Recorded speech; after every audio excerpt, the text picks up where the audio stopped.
Una subvenció de 3.500 euros atorgada per la Diputació de València a l'associació Campaners de Moixent ha servit per restaurar la Sarga del Reliquiari, un llenç pintat per Romero Orozo a l'any 1896 i que ja es pot visitar al Museu Pare Moreno del municipi. S'ha procedit a portar-lo al Museu del Pare Moreno, on s'exposen peces del Pare Moreno, de les santes relíquies que són les patrones de Moixent, i obres de la parròquia com fotografies, obres d'art com la creu parroquial i coses vinculades a un escultor moixentí que alguns dels moixentes tenen un poquet desconegut, que li diuen Virgilio Sánchez, que va fer moltes obres d'escultura, tant així com en la comarca com en la capital de València.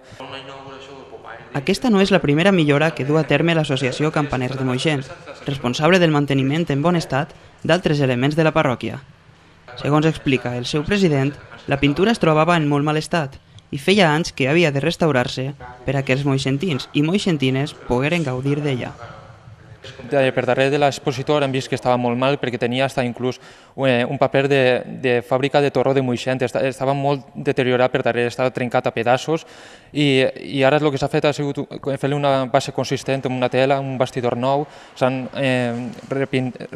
eliminat la pintura que estava molt mal i s'ha procedit a envernissar 2 vegades i també a protegir el que és la pintura.